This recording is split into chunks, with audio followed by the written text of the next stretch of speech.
종려주일 아침에 우리에게 주시는 하나님의 말씀은 신약성경 요한복음 12장 12절에서부터 16절까지의 말씀입니다. 이 계시 말씀을 봉독하는 중에 살아계신 하나님의 음성을 들을 수 있게 되기를 바랍니다. 그 이튿날에는 명절에 온 큰 무리가 예수께서 예루살렘으로 오신다는 것을 듣고 종려나무 가지를 가지고 맞으러 나가 외치되 호산나 찬송하리로다. 주의 이름으로 오시는 이 곧 이스라엘의 왕이시여 하더라.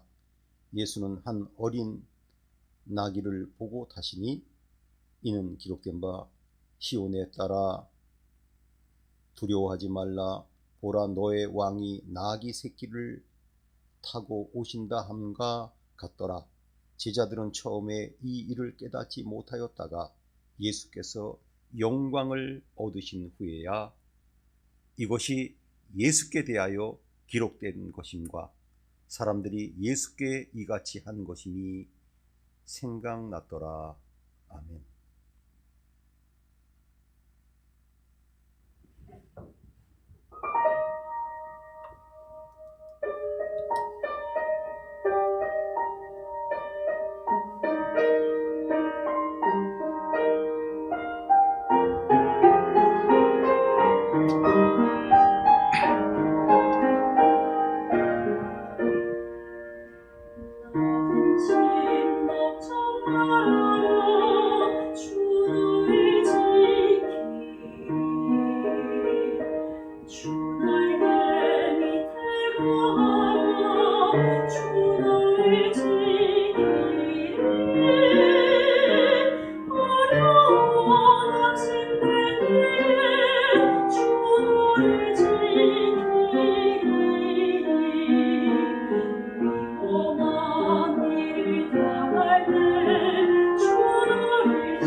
알리는 말씀을 먼저 드리겠습니다. 보통 예배 뒤에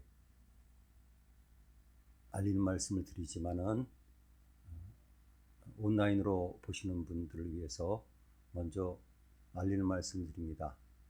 이제 오늘이 종료주일이니까 내일부터 고난주간이 시작되고 다음 주일이 부활절입니다. 그래서 우리가 예전에는 이렇게 하지 않았는데 올해 그 성금요일 순환일 예배를 밤 9시에 드립니다. 두 가지 방법이 있습니다. 신청하신 분들 중에 13분만 현장 예배에 참석하실 수 있습니다. 인원 제한 때문에요.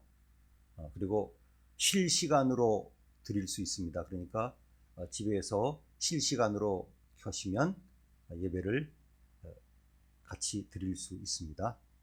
그리고 이번 주일날 성찬식을 하는데 전번에 보여드린 것 다시 보여드리려고 하는데 개인적으로 합니다. 그래서 방역에 문제가 없습니다.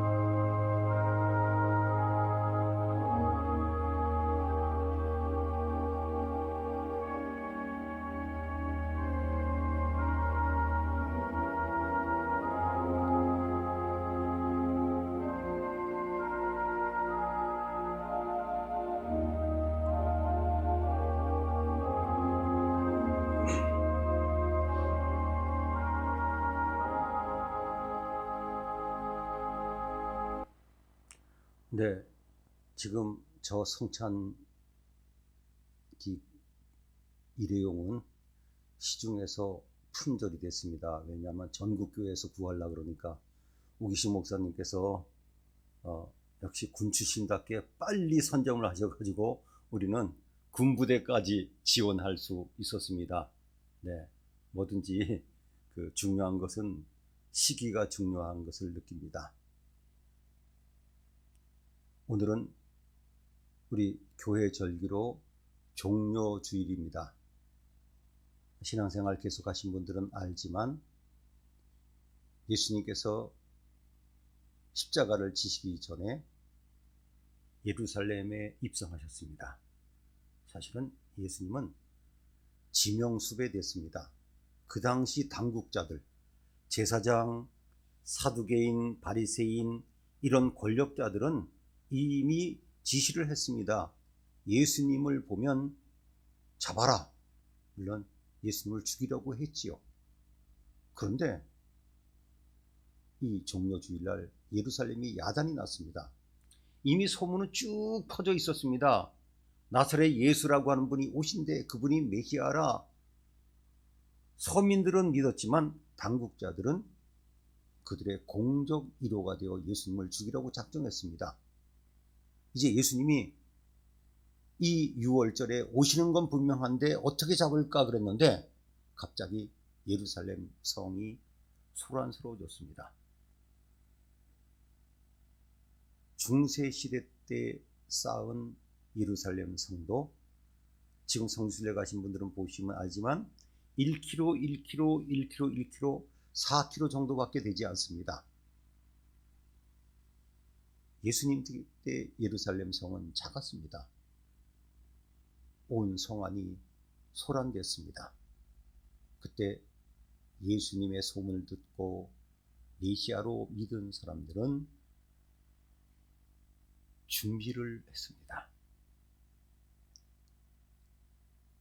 어떤 사람들은 예수님이 오시는 것을 보고 자기 옷을 벗어가지고 예수님께 지나가시도록 옷으로 포장을 한 겁니다. 최고의 포장이죠. 그 다음 미리 소문을 들은 사람들은 이스라엘 지역에 많은 종려나무, 대추야자나무라고 하지요. 이 나뭇가지를 들고 예수님을 환영했습니다. 그래서 우리 교회에서는 이날 이 사건을 기념해서 종료주일이라고 하고 예배를 드립니다. 교우 여러분, 오늘 저는 그 찬양을 이제 영상으로 보면서 물론 제가 찍은 사진이기도 하지만 그 뒤에 배경 사진, 그냥 사진만 쭉 비춰주는 것이 아니라 클로즈업 했다가 이렇게 움직이는 거, 그 우리 전용대 전사님 작품입니다. 그리고 여러분 다 아셨죠? 거기에 보이는 나무들이 다 무슨 나무였죠? 종려나무. 그래서 일부러 종려주일용으로 골랐는데 가운데 십자가가 있지 않습니까? 이거 저 편집한 거 아닙니다. 이집트 르비딤이라 믿고 있는 와디 페이란에 가면 약 1500년 된 여자들만의 수도원이 있습니다. 시간이 되면 외부 관광객에게 오픈을 가끔 합니다. 제가 그래서 그곳에 가서 찍은 사진인데 종려나무 사이에 십자가까지 있더라고요. 그래서 오늘 그 사진을 보여드린 겁니다. 자, 그러면 우리 교우들은 종려나무 열매, 즉 대추야자 열매들 익숙하셨죠? 다 드셔보셨죠? 네, 욕심 같아서는 오늘 종려나무 열매, 즉 대추야자 열매를 다 하나씩 드리고 싶었습니다. 물론 저에게 있습니다만은 보통 유통기간이 1년 잡기 때문에 코로나 때문에 제가 성지를 다녀온 지 벌써 1년이 넘었기 때문에 제가 드리지 못합니다. 물론 냉장고 안에는 종려나무 열매인 대추야자 열매들이 있습니다만은 제가 드리지 못해서 안타깝습니다. 바라기는 내년 종려나무 기억하게 하는 종려주일에는 우리 교우들에게 종려나무 열매, 대추야자 열매를 다 드릴 수 있게 되기를 소망해 봅니다. 내년에는 가능하겠지요. 자, 그러면 종려나무를 촬영한 영상과 사진을 보시겠습니다. 네, 이것은 우리나라 제주도입니다. 제주도에 그 대추야자가 있습니다. 자, 저것은요, 제가 발굴 현장에서 발굴 끝나고 이렇게 토기들을 닦는데 이거 뭐야? 봤더니 옛날 사람들도 최소한 2700년 그 이전입니다. 그 사람들도 토기에다가 저렇게 종려나무 무늬를 새겨놓은 겁니다. 예, 제가 가르치고 있지 않습니까? 이거 많이 나옵니다, 사실은. 네, 옛날 사람들도 멋을 부렸어요. 이것은 제가 이집트에서 찍었는데 종려나무, 이것은 제목으로도 좋지는 않지만 그거밖에 주로 없으니까 저렇게 껍질을 벗기고 제목으로 쓰기도 합니다. 이집트입니다, 여기는요. 자, 이게 바로 대추야자 열매, 즉 종려나무 열매입니다. 종려나무 성읍이라고 성경에 기록된 여리고에서 찍은 겁니다. 안 말린 겁니다. 그냥 그대로 송이채로 보여드리는 겁니다. 네.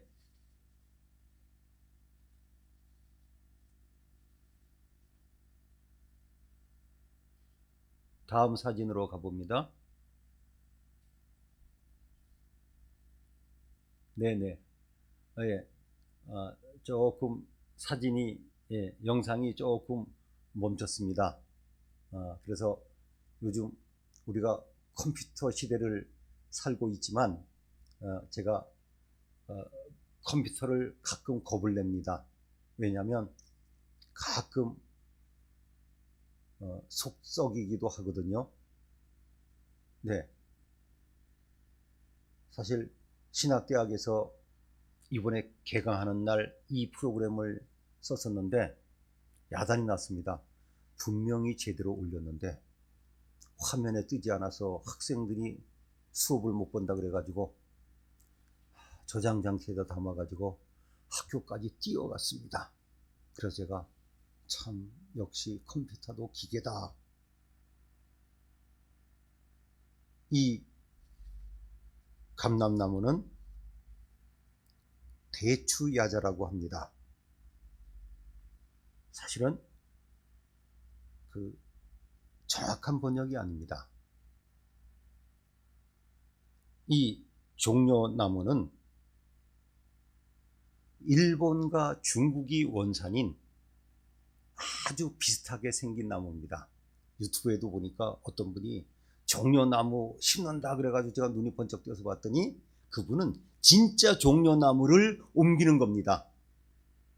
그러나 이스라엘에는 그 종려나무가 없고 대추야자 나무가 많은데 번역할 때 옛날이니까 이 아시아권에는 대추야자가 없으니까요.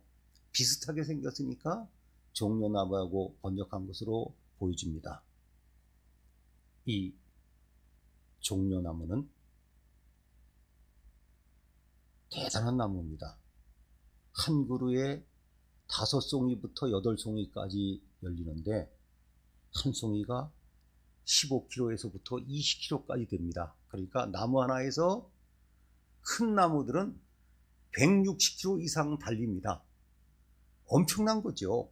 거기다가 5년생부터 열매를 맺는데 30년이 돼야 이제 성년이 되는데 100년에서부터 150년까지 열매를 맺는다 그럽니다. 그래서 이 종려나무는 상징입니다. 열매를 계속 맺으면서 150년 정도까지 되는 나무입니다. 그리고 작은 나무도 있지만 제대로 자란 나무는 30m까지 큽니다. 그러면 아파트 10층 높이까지 됩니다. 그래서 이스라엘 농장에서 보면요, 기계를 동원해 가지고 대추 야자 열매를 따기도 합니다. 이것은 말려 먹기도 합니다. 또 시럽을 만들어 먹기도 하는데 이스라엘을 젖과 꿀이 흐르는 땅이라고 할 때 그 꿀을 물론 버에서 나는 꿀로도 보지만 거의 희귀합니다. 지금 이스라엘 지역에서 양봉한 고고학 발굴은 한 곳밖에 없었습니다. 그래서 학자들은 이렇게 이야기합니다. 이스라엘의 전역에 워낙 이 종려나무 열매, 대추야자 열매가 많기 때문에 중동 지방에서 보면 꿀, 대추야자가 무성한 곳입니다. 특별히 광야에서 이 대추야자 열매가 많은 곳은 우리가 이야기하는 오아시스입니다. 우린 대개 오아시스 그러면 야자 열매를 생각하는데 그것은 더 남쪽 사막이 있는 열대 지방이고요. 아열대 지방에 소속된 이 이스라엘은 그런 나무들이 바로 이 종려나무입니다. 또 한 가지 종려나무는 왜 중요하냐면 그곳에 물이 있다는 뜻입니다.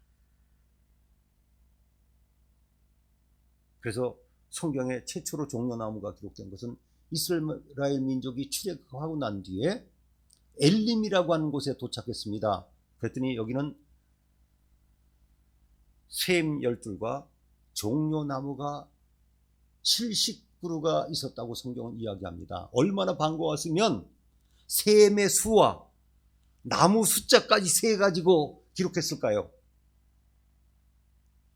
예수님은 예루살렘 성을 입성하셨습니다. 새끼 나귀를 타고 입성하셨습니다. 오늘 말씀은 어린 나귀라 그럽니다. 예수님은 제가 보기에는 주로 도보로 다니셨을 것으로 보여집니다.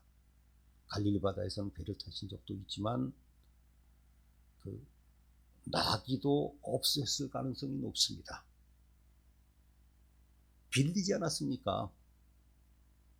그래서 그 당시 많은 이스라엘 사람들 도보로도 많이 다녔습니다. 이제 나귀 새끼를 빌렸습니다. 예수님이 만약 걸어 들어가셨으면 이스라엘 민족들은 헷갈렸을 겁니다. 왜 그럴까요? 스가랴 7장 7절에 메시아는 나귀를 타고 오신다 그랬거든요. 혹시 예수님이 군인들이 타는 멋있는 잘생기고 큰 힘 있는 말을 타고 또는 마차를 타고 입성하셨으면 이것도 또 메시아가 아닙니다. 예수님은 하나님 말씀을 아셨기 때문에 나귀를 타고, 그것도 주인이 누구인지도 모르는 빌려 탄 나귀를 타고 입성하셨습니다. 많은 사람들이 예수님을 이날만큼은 메시아로 믿었습니다. 그래서 예수님을 뭐라고 불렀습니까? 특별히 다윗의 자손이요. 이것은 두 가지 뜻이 있습니다. 예수님은 육신적으로 다윗의 혈통에서 태어나셨습니다. 우리가 족보 따지듯이. 그러나 이 다윗의 자손이라는 뜻은 메시아를 이야기하는 단어였습니다. 그리고 그들은 일부분이지만 나사로까지 살리신 이야기를 들었습니다. 소문은 빨리 퍼집니다. 그들이 들은 것은 요즘 이야기하는 가짜뉴스가 아니었습니다. 이 메시아를 어떻게 환영할까? 두 가지 방법입니다. 예수님 오시는 길에 자기 겉옷을 뻗어가지고 옷으로 포장한 겁니다. 예전에도 보면 특별한 높은 사람이 그 지역에 온다 그러면요, 갑자기 도로 보수공사하는 걸 봤어요. 우리 예전에 많이 봤지요. 또 우리 어릴 때 국빈이 방문한다 그러면 동원돼 가지고 길에 서 가지고 태극기 흔들고 그러지 않았습니까? 그 다음 또 한 가지 방법이 바로 이제 이 종려나무 가지를 흔드는 건데, 이 종려나무 가지는 길이가 보통 3m 부근이 되었습니다. 자, 우리 이 강대상 이 폭이요 5m입니다. 그러니까 저 벽에서부터 이 정도 되는 종려나무 가지들을 흔든 겁니다. 내 손보다 훨씬 길지요. 또 주위에 많았으니까요. 저는 그 생각합니다. 예루살렘 부근에 있었던 종려나무들을 순환당했다. 잘라가지고 흔들었습니다. 내 손을 흔드는 것만 갖고는 부족합니다. 종려나무 가지까지 흔들면서 예수님을 환영했습니다. 그 처음 말씀드렸듯이 이스라엘 민족에 있어서 종려나무는 찬양의 대상이었어요. 그러겠습니다. 나도 저 종려나무처럼 100세, 150세 살았으면 좋겠다. 그것도 그냥 사는 게 아니고 관상수가 아니고 열매를 맺습니다. 잘 자란 종려나무는 한 그루에서 100kg 넘는 열매를 맺습니다. 종려나무 같이 되라고 축복하기도 했어요. 그것을 가지고 흔듭니다. 그런데 그 당시 예루살렘 사람들은 몇 종류로 나눌 수 있었습니다. 예수님을 잡아 죽이려는 사람들, 그들은 정말 속이 터지고 멘붕 상태에 빠졌다 그럽니다. 예수님을 잡아 죽이고 싶은데 너무 많은 사람들이 환영하니까 예전이나 지금이나 압도적인 지지를 받으면 손을 못 대거든요. 그 중에 용감한 어떤 사람은 호산나라고 부르는 소리를 듣고 화가 나가지고 예수님한테 와가지고 따졌습니다. 당신 따르는 사람들한테 좀 입절신조 시키라고. 왜? 그랬더니 예수님께서 참 말씀 잘하셔요. 저 사람들이 조용하면 돌들이 소리 지를 거라고. 참 근데 저는 그래요. 물어본 그 미련한 사람은, 어리석은 사람은, 믿음이 없는 사람은 그 얘기를 무슨 얘기인지 알아들었는지 전 궁금해요.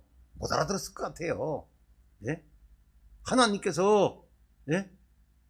나를 보내셨기 때문에 나를 환영할 사람들이 환영하지 않으면 돌들까지 소리 지를 것이다. 저는 그래서 이 말씀을 늘 이렇게 생각합니다. 내가 하나님께서 어떤 사명을 맡기셨을 때 내가 하지 않으면 하나님은 무생물인 돌이라도 쓰셔서 사용하실 것이다.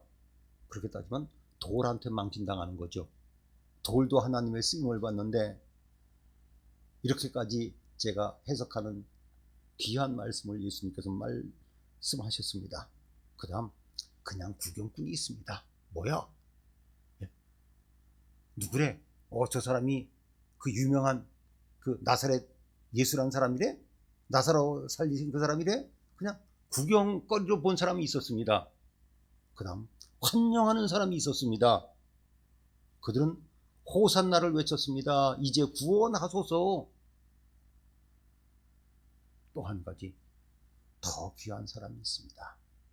바로 예수님을 따르고 예수님과 같이 가는 예수님의 제자들. 그리고 베다니에서 나사로가 살아난 것을 본 증인들, 그들이었습니다. 누가복음은 이렇게 이야기합니다. 자기의 본 바 모든 능한 일을 인하여 하나님을 찬양하여 가로되. 자기가 본 바. 저는 믿음을 그렇게 생각합니다. 하나님께서 살아계신 것을, 하나님께서 역사하신 것을, 하나님께서 내 기도를 들으신 것을 눈으로 보면서 체험한 사람은 믿을 수밖에 없습니다. 물론 안 믿는 사람들도 있겠지만 정상적인 사람은 보고 믿습니다. 그럼 전도는 어떻게 해야 될까요? 그들이 하나님의 그 역사를 눈으로 보고 온몸으로 체험하게 하는 것이 전도의 지름길입니다. 물론 소개는 할 수 있지만 그들은 하나님께 찬양했습니다. 그렇습니다. 교회 여러분, 2000년 전 예루살렘에서 이렇게 네 종류의 사람들이 있었습니다. 오늘날도 마찬가지입니다.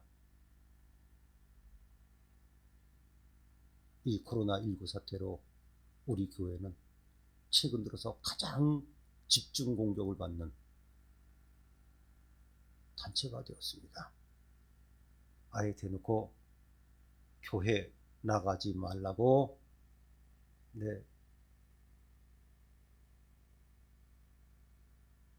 경고받고 주의받고 나올 수가 없는 이런 시대가 되었습니다. 최근 들어 이런 경험을 한 적이 없습니다.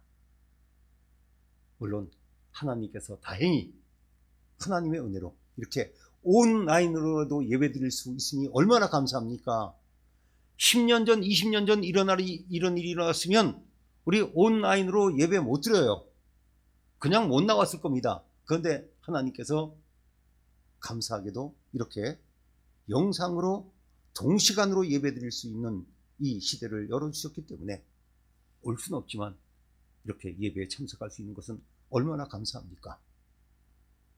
또 감사하게도 우리 주신교회는 재작년 이 코로나19가 시작되기 전부터 영상 예배 준비가 다 끝났습니다. 우리 교우들이 아시는 대로 바이블랜드 TV도 재작년 10월 14일 날 시작돼서 이번 주간에 올린 영상이 100개가 됩니다. 또 하나님의 은혜로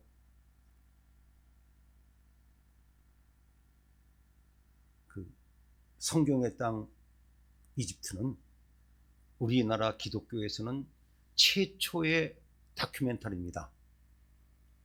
제가 보니까 어제 벌써 보신 분이 2만 5천 명이 넘었습니다.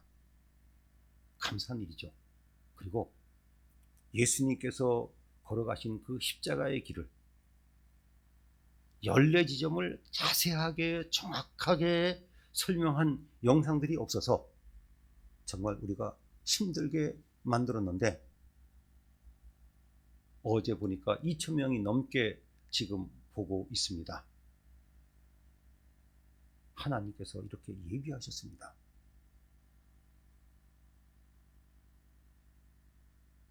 어떤 사람들은 그냥 구경뿐입니다. 교회가 있구나, 뭐 종료주의라고도 해. 어떤 사람들은 그냥 환영합니다. 예수님을 모시고 종려나무 가지를 들고 환영합니다마는 그들은 그것으로 끝났습니다. 진짜로 믿은 네 번째의 사람들, 예수님의 제자들입니다. 눈으로 보았습니다. 체험했습니다. 갈릴리 바다를 잠잠케 하시는 예수님을 보았습니다. 나사로를 살리신 예수님을 보았습니다. 구원하시는 역사를 본 사람입니다. 우리 교우들은 이 네 번째의 사람이 되는 이 종료주일이 되어야 할 것입니다. 환영하고 끝나는 것이 아니라 예수님을 인정하고 예수님을 환영하고 모셔드리는 이 종료주일을 우리 같이 드리십시다. 그분은 바로 우리를 구원하신 메시아이십니다. 우리는 그분을 믿고 주님의 자녀가 되었습니다. 하나님의 자녀로서의 살아가고 있습니다. 기도하시겠습니다. 하나님 아버지, 은혜를 감사합니다. 오늘도 귀한 말씀 주셔서 감사합니다. 주님을 모신 사람들이 되게 하시고, 나아가서 주님의 모든 역사를 보고 믿고 따르는 예수님의 제자로서 살아갈 수 있게 해 주시옵소서. 우리 주신교회가 예수님의 제자들의 공동체가 되게 해 주시옵소서. 이 땅에 세운 많은 교회들이 예수님의 제자들의 공동체가 되게 해 주시옵소서. 승리에 입성하신 예수님의 이름으로 기도하옵나이다. 아멘.